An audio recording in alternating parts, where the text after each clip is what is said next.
என்னங்க பேசிட்டு இருக்கோம் பதில் சொல்ல மாட்டேங்கிறீங்க? பணம் வாங்கும்போது மட்டும் பல்லு இடிச்சிட்டு வாங்குனாரு. இப்போ எங்க சத்தத்தை காணோம்? கூப்பிடு அவன் பிள்ளைய. முதல்ல எந்திரிச்சு வெளியில வர சொல்லுங்க. வர ஐயா, என் புருஷனுக்கு தெரியாம பணத்தை கொடுத்துட்டேன். அவர் தெரிஞ்சு என்கிட்ட சண்டை போடுறாரு. எப்படியாவது என் பணத்துக்கு பதில் சொல்லுங்கய்யா. கொஞ்சம் பொறுமையா இருங்கம்மா. இத பாருங்க, என்னங்க பொறுமையா இருக்கிறது? சீட்டு போடுங்க வீடு தேடி வரது. சீட்டு போடுங்க கேட்டா பொறுமையா இருங்கன்றது. இது என்னங்க நியாயம்? வர சொல்லுங்க உங்க பையனை முதல்ல வெளியே. கூப்பிடுங்க. வர வெளியில வர்றாரு. முதல்ல வெளிய வர. கூப்பிடுங்க. என்னங்க வெளியில எல்லாரும் கூடிட்டாங்க. இப்ப என்ன பண்றது? வெளியில வாங்க. நானா? போறீங்களா இல்லையா? வெளியில வாங்க. வெளிய வாங்கயா. முதல்ல அவர் வெளியில வந்து வெளியில வாங்க. கூப்பிடுங்க. ரவி, முதல்ல எந்திரிச்சு வெளியில வாயா. பேசாம இருக்கீங்க. கூப்பிடுங்க அவரை. உங்களுக்கு பதில் சொல்லாம நாங்க இங்க இருந்து போற மாதிரி இல்ல. நின்னுட்டே இருக்காரு. கூப்பிட சொன்னா. ஆமா. நாங்களும் எவ்வளவு நேரம் பொறுமையா இருக்க முடியும்? என்னமா உன் புருஷன் ஊர்ல இருக்காரா இல்ல உன்னை விட்டு ஓடி போயிட்டானா? உங்ககிட்ட பணத்தை கொடுத்து பெரிய கஷ்டமா இருக்குமா? ஒரு வாரத்துல பதில் சொல்றது சொன்னல, இதான் பதில் சொல்றதா? என் பணத்துக்கு என்னமா வழி? முதல்ல பணத்துக்கு பதில் சொல்லு. இங்க பாருங்க, தயவு செஞ்சு வாசல்ல நின்னு கத்தாதீங்க. உங்க பணம் மட்டும் இல்ல, எங்க பணமும் சேர்ந்து போயிடுச்சு. அந்த அயோக்கியம் அப்படி பண்ணிட்டான். அவன் சீக்கிரம் சிக்கிடுவான். என்னமா பண்றது? உங்க படத்தை நாங்க திருப்பி கொடுத்துறோம். தானே சீட்ல சரின்னு சொன்னனால சீட்ல சேர்ந்தா எங்களை கண்ட ஓடி ஒளிறாரு அவரு. ஓடுமா அவரை. சரி வாடா போலாம். இந்த வாரமா பணத்துக்கு நீதான் பொறுப்பு. பணத்தை உங்ககிட்ட தான் கேட்க வருவோம். கண்டிப்பா கொடுத்துருவாங்க. இவங்க கிட்ட போய் சீட்டு போட்டு பாரு. சீட்டு போட்டோம். பணத்தை கேட்டா எல்லாம் ஒருத்தர் மாத்தி ஒருத்தர் வந்து பதில் சொல்லி நிக்கிறத பாரு.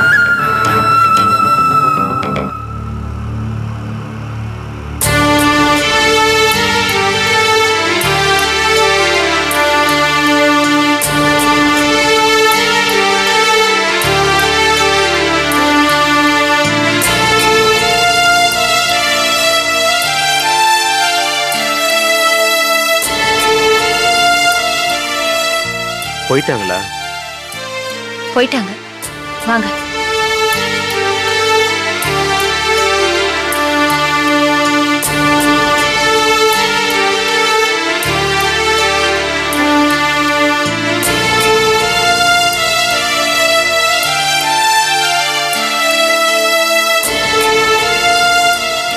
ஏங்க, பிரச்சனை வந்து அதை நேர்ல நின்னு சமாளிக்கணும்.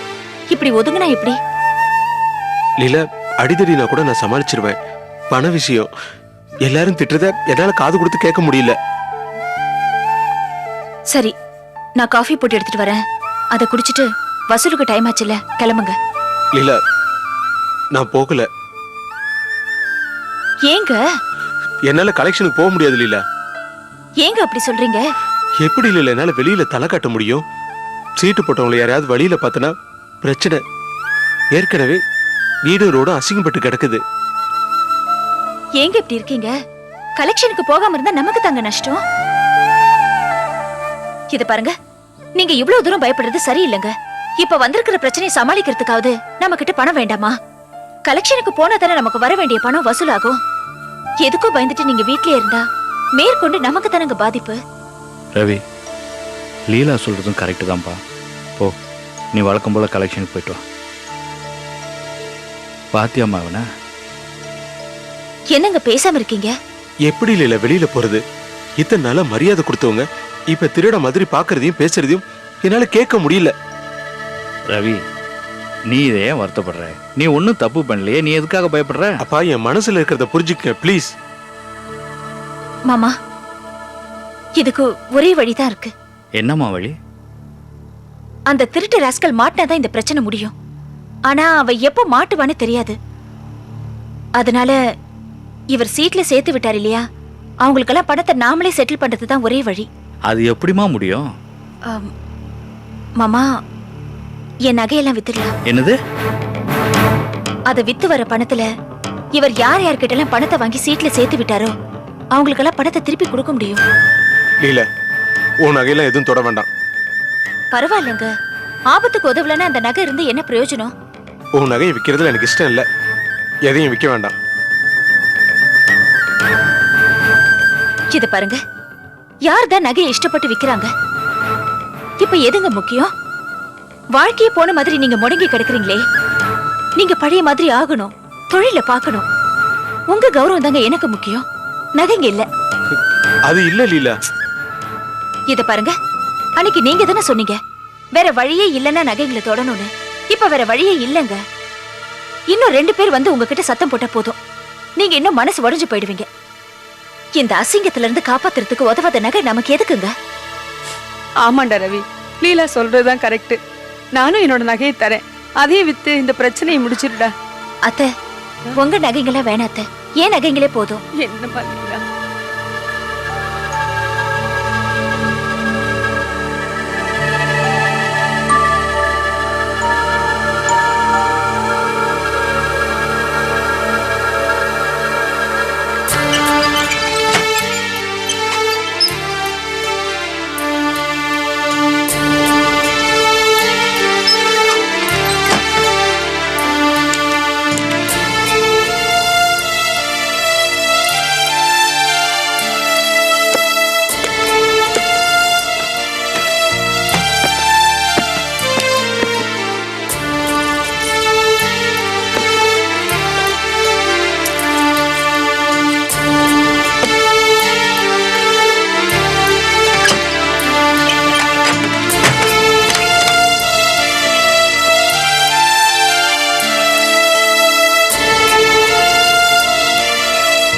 இந்தாங்க மாமா. லீலா, வீட்டுக்கு வந்த மகாலட்சுமி பாணி உன் நகையை போய் வேண்டாமா?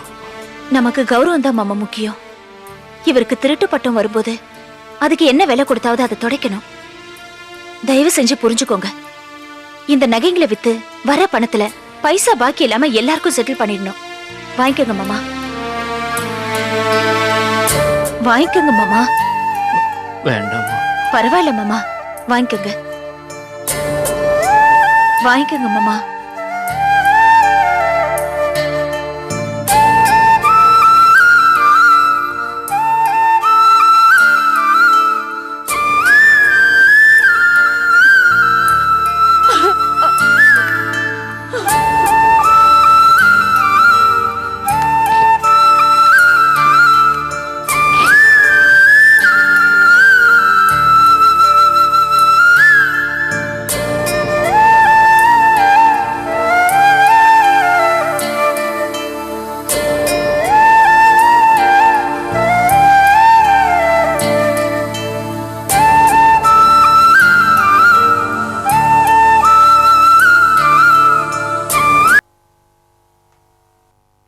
இன்னாங்க.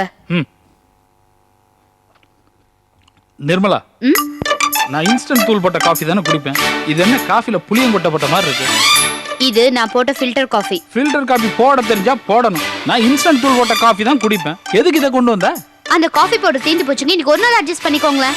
இந்த வீட்டில் நான் எதுல காம்ப்ரமைஸ் பண்றது? தூக்கம், சாப்பாடு, ட்ரெஸ், கம்ஃபர்ட் எல்லாத்துலயும் காம்ப்ரமைஸ் பண்ணியாச்சு.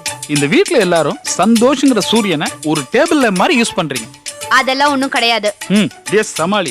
நான் எனக்கு ஒரு பிசினஸ் வச்சுட்டாங்கன்னு கரடியா கத்திட்டு இருக்கேன். யாருமே இந்த வீட்டுல கண்டுக்கிறது இல்லை. ஒரு பொருளை தெரியாம போட்டு உடைச்சிட்டேன்.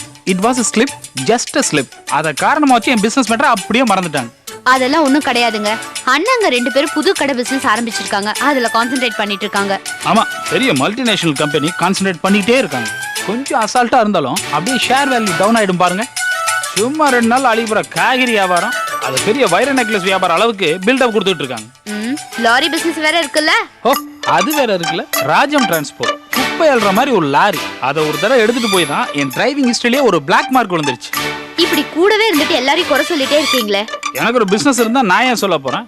நானும் கரடியா கத்திக்கிட்டு இருக்கேன். இந்த வீட்டுல யாருமே கண்டுக்க மாட்டேங்கிறீங்களா? மாப்பிள, நீங்க சொன்னதெல்லாம் நான் கேட்டுட்டு தான் இருந்தேன்.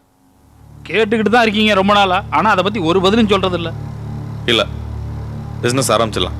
அப்படியா? ஆமா மாப்பிள, நீங்க என்ன பண்றீங்க? நீங்க என்ன மாதிரி பிசினஸ் பண்ண போறீங்க?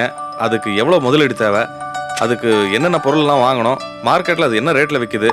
இந்த விவரங்கள்லாம் கலெக்ட் பண்ணி ஒரு பேப்பர்ல எழுதி வைங்க. நானும் செல்வமா அதை பார்த்து முடிவு பண்ணிடுறோம். ஓகே.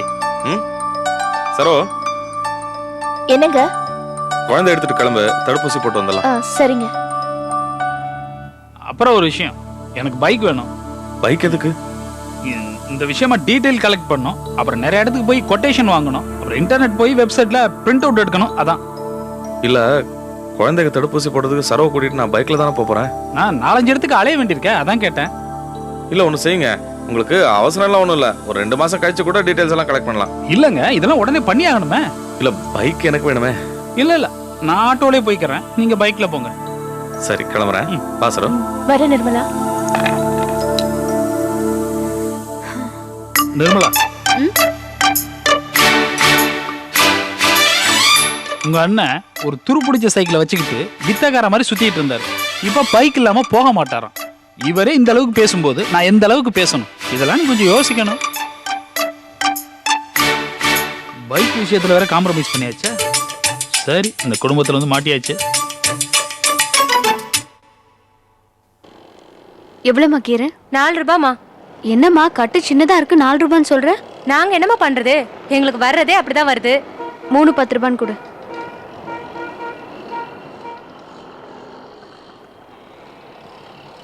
இந்த சரிம்மா. அரைக்கீரை, முளைக்கீரை, சிறுகீரை, கீரை கீரை.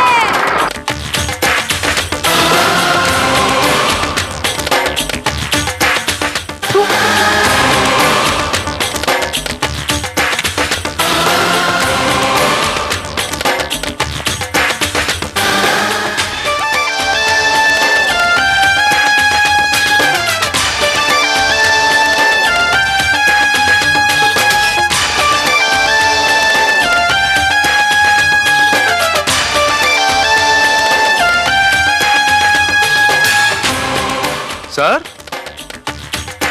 சார் வாங்க. என்ன போட்டோஸ்லாம் ரெடி ஆயிடுச்சா? Ready sir. வாங்க. என்னப்பா போட்டோ? எங்க எல்லார் போட்டோ நல்லா வந்திருக்கா? ஒரே ஒரு போட்டோ தவிர மீதி எல்லாமே அழகா வந்திருக்குமே.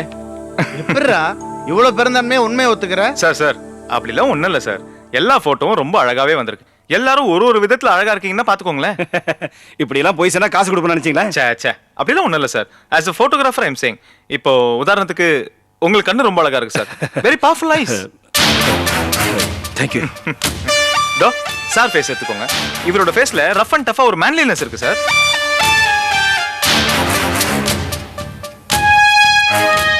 சரி, இவரை பத்தி என்ன சொல்ல போறீங்க? யாரு? சாரா. சாரோட முகத்துல ஒரு இன்டெலெக்சுவல் லுக் தெரியுது சார். பார்த்தாலே புத்திசாலின்னு சொல்ற அளவுக்கு ஒரு அறிவு கதை தெரியுதே. சார் உங்க வீட்ல எல்லார பத்தியும் ஒரு விஷயம் சொல்லலாம். ஆனா லேடிஸை பத்தி பேசினா அது அவ்வளவு மரியாதையா இருக்காது. இந்த போட்டோஸ் சார் அது நீங்களே வச்சுக்கோங்க சார். இந்த ஃபார்ம் இருக்கு இல்லைங்களா, அதுல ஒட்டி திருப்பி அவர்கிட்டே கொடுத்துருங்க. சரி. அப்புறம் சார் இது உங்களுக்காக என்னோட ஸ்பெஷல் கிஃப்ட்.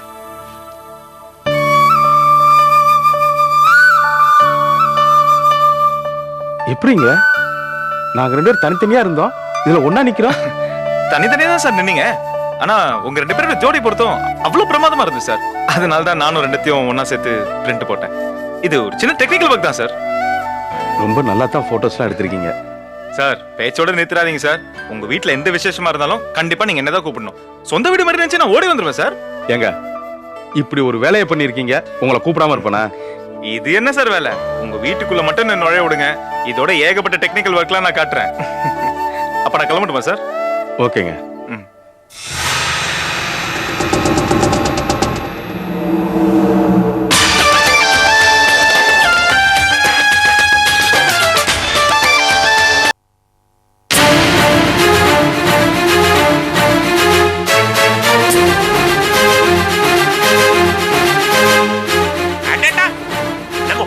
தம்பி வணக்கம். வணக்கம். வாங்க வாங்க. சௌக்கியம் தானே? வாங்கம்மா. நல்லா இருக்கீங்களா? நல்லா இருக்கு. அம்மா நீங்க எப்படிங்க? இப்ப நான் மெட்ராஸ்ல தான் சார் வேலை பாக்குறேன். அப்படியா? இது நம்ம சம்மதி வீடு தான். போட்டோ பிடிக்க வந்தீங்களா? ஆமா சார். மெடிக்கல் பாலிசி போட்டுருந்தாங்க. அதான் போட்டோஸ் எடுத்துட்டு பிரிண்ட் கொடுத்துட்டு போலாமேன்னு வந்தேன். சரி சரி. ஏங்க இவரை ஏற்கனவே உங்களுக்கு தெரியுமா? நல்லா தெரியுமே. தானேஸ்வர கல்யாணத்துல இவர்தான் வந்து போட்டோ பிடிச்சாரு. அப்புறம் படையல் போட குலதெய்வம் கோயிலுக்கு போடுமே, அங்கேயும் வந்து போட்டோ பிடிச்சாரு. வெளுத்து கட்டி விட்டாரு. தோல்ல கேமரா மாட்டிக்கிட்டு திருமண பக்கம் சுட்டிக்கிட்டே இருந்தாருல. விஜயில தான் கொடுத்து வைக்கல, இல்லன்னா அவங்க கல்யாணத்துல போட்டோ பிடிச்சிருப்பாரு. ஊர்ல இல்லையாப்பா? ஆமாங்க. இல்லன்னா பிடிச்சிருப்பாரு. வாங்கப்பா. எப்படிமா இருக்கிற? நல்லா இருக்கிறியா? நல்லா இருக்கேன்ப்பா. ஊர்ல அக்கா குழந்தைல நல்லா இருக்காங்களா? எல்லாரும் நல்லா இருக்காங்க. உங்ககிட்ட தான் கேட்கணும் மாப்பிள்ளை பத்தி. மாப்பிள்ளை எப்படி இருக்காரு? சும்மா பயப்படாம சொல்லு, ஒண்ணும் பண்ண மாட்டார். நான் இருக்குல்ல.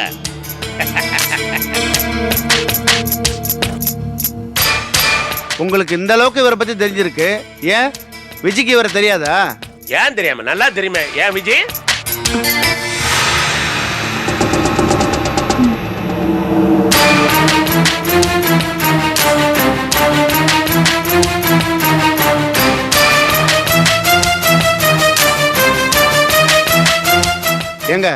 2 பேருக்குமே நல்லா தெரிஞ்சிருக்கு. அப்படி இருந்து விஜய் ஒரு வார்த்தை கூட பேசலையே. அது மட்டும் இல்ல, அட்லீஸ்ட் ஒரு சிரிப்பு கூட சிரிக்கலையே. ஏன்?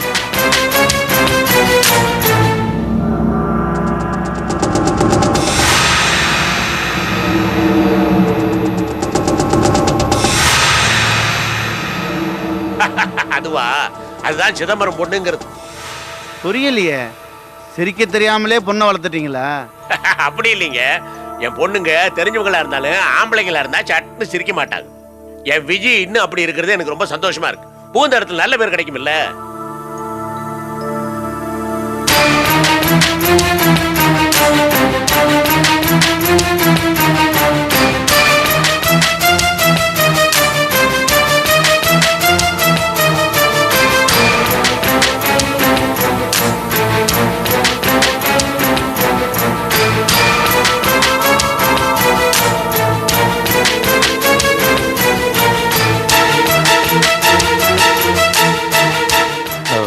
அப்ப நான் வரேங்க ஐயா.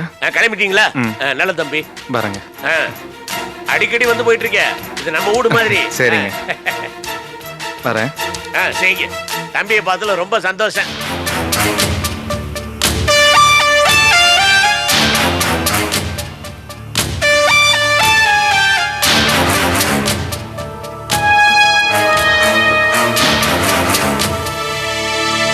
மாப்பிள்ள, போஸ் வந்து ஊர்ல உங்க கார்மெண்ட் ஃபேக்டரி நடந்ததெல்லாம் சொன்னா, இந்த மாதிரி சூழ்நிலையில உங்க 2 பேருக்குமே வேலை போனதை கேட்க ரொம்ப வருத்தமா இருந்துச்சு.